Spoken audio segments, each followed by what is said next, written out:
안디옥 교회에서 처음으로 선교사를 파송합니다. 바나바와 바울을 파송을 하죠. 그러다가 어느 시점에 항상 바나바가 먼저 나왔는데 어느 시점부터 이제 바울을 앞장 세워서 선교 사역을 감당하게 됩니다.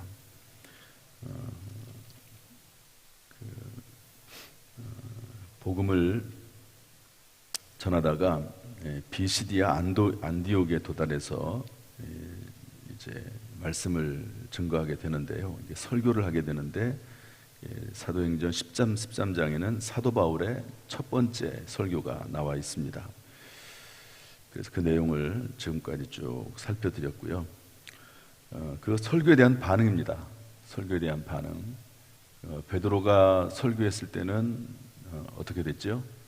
3,000명이나 되는 사람이 회개를 했습니다.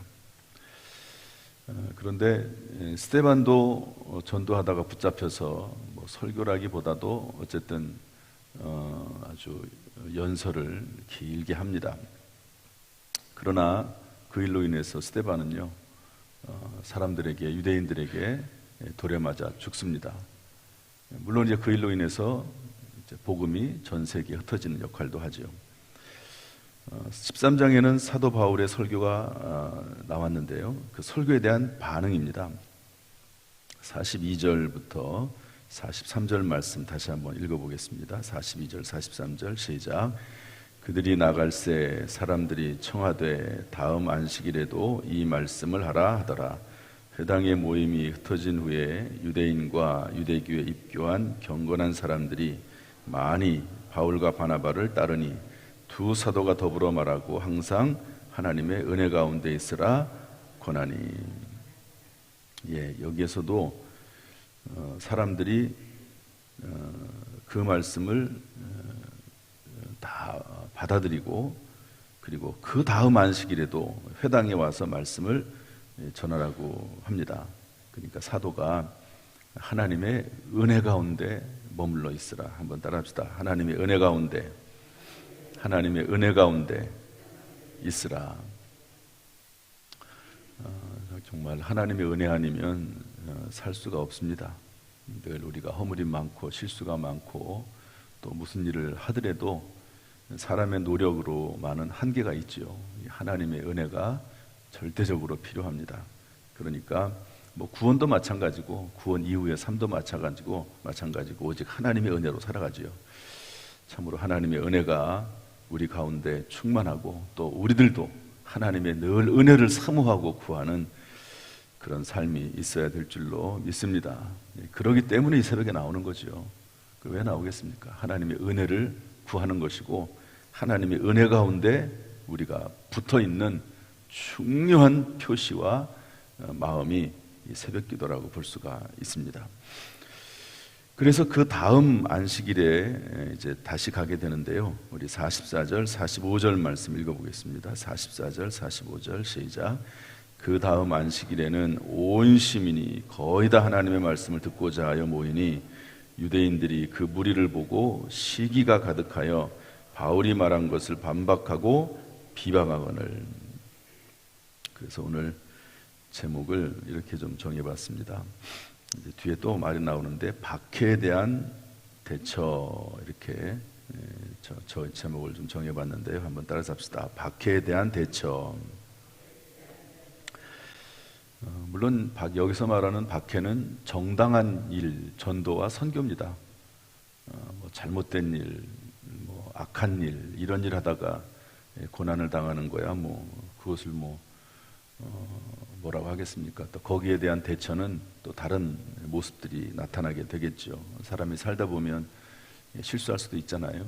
그러면 거기에 대한 대처는 또 다른 방법이 있겠지만 여기에서는 어떤 대처냐면요, 합당한 일을 하다가 하나님이 기뻐하시는 전도와 선교의 일을 하다가 시기를 당하고요, 반박하고 비방하고 또 50절에 가면은요 사람들을 선동해가지고 바울과 바나바를 박해하는 이런 일들이 일어나게 됩니다. 이 사도 바울에게 있었던 이 첫 번째 박해입니다. 첫 번째, 하나님의 인도하심을 받아서 이제 1차 선교 여행을 열심히 다니고 있지 않습니까? 그런데 아주 첫 번째 박해가 일어나게 되는데 어떻게 대처를 했느냐 하는 겁니다. 우리 46절 말씀 다 같이 읽어보겠습니다. 46절 시작. 바울과 바나바가 담대히 말하여 이르되 하나님의 말씀을 마땅히 먼저 너희에게 전할 것이로되 너희가 그것을 버리고 영생을 얻기에 합당하지 않은 자로 자처하기로 우리가 이방인에게로 향하노라. 첫 번째 모습은요, 담대했다 그랬습니다. 담대했다. 사도 바울도 이 부분에 있어서 이렇게 심하게 나올 줄은 혹시 몰랐을지 모릅니다. 물론 그렇지만 이미 경험은 했습니다. 사도 바울이 예수 믿은 다음에 복음을 전하다가 사람들이 죽이려고 하니까 예루살렘에서 제자들이 사도 바울을 이렇게 성 밑으로 이렇게 내려서 보내지 않습니까? 이런 것들을 경험을 했지만 여기서는 보통 일이 아닙니다. 유대인들이 조직적으로 마치 예수님을 십자가에 매달아 죽이라고 말했던 제사장들, 서기관들, 바리새인들, 유대인들처럼 그렇게 조직적으로 말했는데요, 시기가 가득하여 예수님을 십자가에 잡아 죽일 때도 시기가 가득해서 이랬다고 그랬거든요. 그런데 시기하고 반박하고 비방하고 박해하고 이런 일이 일어나는데 그때 오히려 더 바울과 바나바는 담대했다고 했습니다. 담대했다. 위축되지 않고 뒤로 물러서지 않았다는 거죠. 물론 우리가 잘못하고 허물이 있을 때, 이런 일이 있을 때는 하나님 앞에 먼저 회개해야 될 것입니다. 회개하고 그리고 스스로를 돌아보고 듣는 마음을 가지고, 듣는 마음, 귀를 가지고 그것을 받아들이고 회개하고 바꿔야 되겠지만, 그러나 이것은 그런 모습이 아니잖아요. 전도하고 선교하고 예수님께서 우리에게 부탁하신 지상대명, 최고의 명령을 순종하는 가운데 생긴 이러한 일에 대해서는 오히려 더 담대하게 나왔다 하는 것을 알 수가 있습니다. 저나 여러분이나 전도와 선교의 사명을 감당하다가 당하는 어려움이 있다 할지라도 그것 때문에 낙심하거나 좌절하지 말고 오히려 더 담대히 그 사명을 감당할 수 있게 되기를 주님의 이름으로 축복합니다. 또 하나님께서 우리에게 그런 담대한 마음을 부어주시고 늘 새 영과 새 마음을 또 새 살이 돋아나도록 도우시기를 주님의 이름으로 축복합니다. 두 번째로는 47절 말씀 읽어보겠습니다. 47절 시작. 주께서 이같이 우리에게 명하시되 내가 너를 이방의 빛으로 삼아 너로 땅 끝까지 구원하게 하리라 하셨느니라. 두 번째로는 말씀에 대한 근거를 확실히 했습니다. 그래서 땅 끝까지, 내가 너를 이방의 빛으로 삼아 땅 끝까지 구원하리라.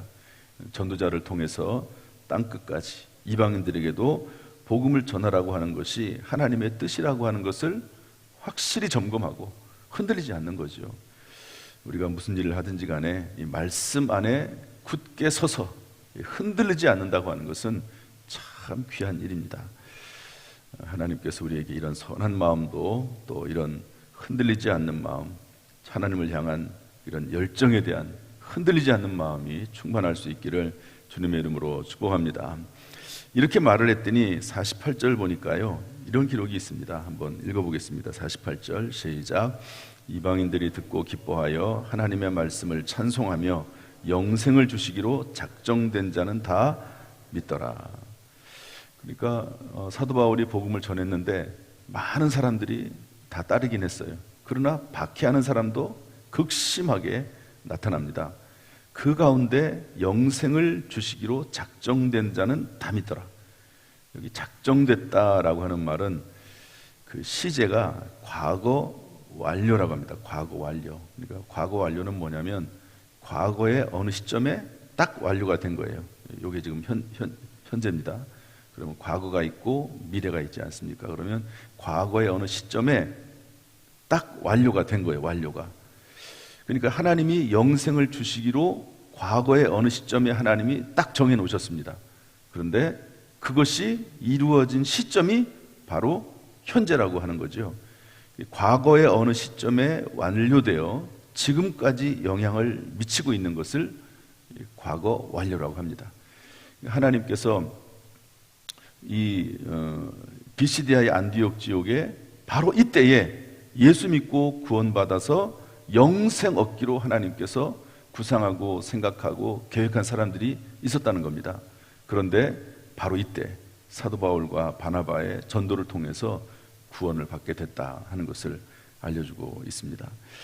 참 우리의 구원은 철저히 하나님의 은혜에 의해서, 또 하나님께서 우리를 부르시고 선택하시고 예정하시고 예지하시고 또 적정한 때에 부르셔서 우리를 의롭다고 하시고 또 그리고 우리를 영화롭게 하나님 나라까지 인도하신다고 하는 로마서의 말씀 8장에 나와 있는 그 말씀 그대로라고 볼 수가 있는 것이죠. 여러분, 저나 여러분이나 이렇게 예수를 믿고 있습니다.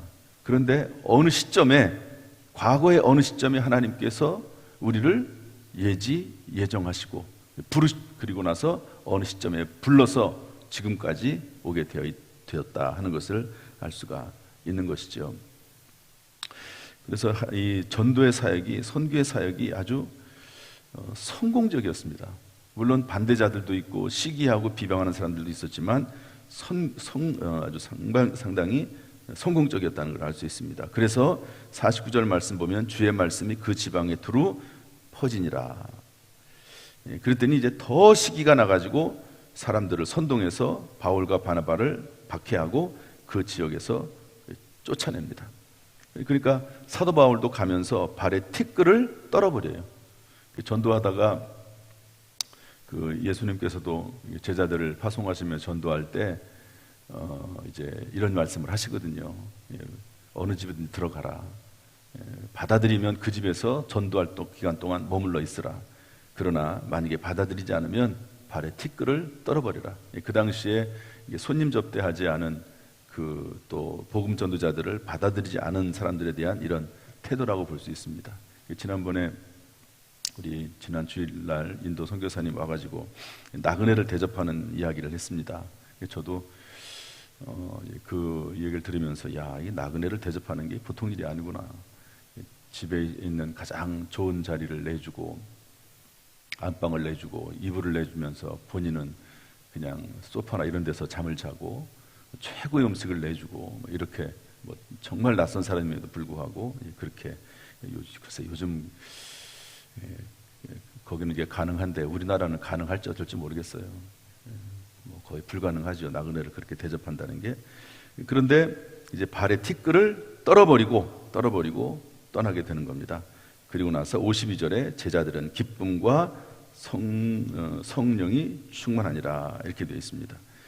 그래서 복음을 전하다가 이제 거기에 박해가 너무 심하면은요 그 지역을 떠나는 거예요. 떠나는 겁니다. 이 박해에 대한 복음 전도에 있어서 박해에 대한 대처입니다. 왜냐하면 이미 충분히 예수 믿을 사람들은 다 예수 믿었어요. 영생을 주시기로 작정된 사람은 다 믿었습니다. 그리고 자체적으로 전도가 이루어집니다. 이제 스스로 전도를 하기 시작을 하는 거죠. 그리고 거기에 52절 보니까 제자들이 형성이 됐어요. 다시 말해서 뭡니까? 교회가 형성이 됐습니다. 복음을 전했더니 그 결과로 말미암아 교회가 만들어지고 제자들이 만들어지고, 그러니까 이제는 그 지역을 떠나서 그 지역의 지도자들을 세우고 다른 곳에 또 전도를 하게 되는 것이죠. 52절에 보면 믿는 자들이 생겼습니다. 제자들은 기쁨과 성령이 충만하니라. 시기하는 사람들도 있지만 이렇게 제자들도 만들어지고 기쁨과 성령이 충만했다고 기록을 하고 있습니다. 데살로니가전서 2장 19절에 보면은요 이런 말씀이 나옵니다. 참 저는 이 말씀을 볼 때마다 감사하는 마음이 드는데요. 제가 한번 읽어볼게요. 우리의 소망이나 기쁨이나 자랑의 면류관이 무엇이냐? 그가 강림하실 때 우리 앞에 너희가 아니냐? 사도 바울이 복음을 전해서 이 데살로니가 교회를 세웠습니다. 그러고 나서 사도 바울은 또 여기저기 다니면서 복음을 전하지 않습니까? 그러다가 어느 시점에 데살로니가 교회에 편지를 씁니다. 그러면서 말하기를 우리의 소망이나 기쁨이나 자랑이나 면류관이 무엇이냐? 바로 너희들이다.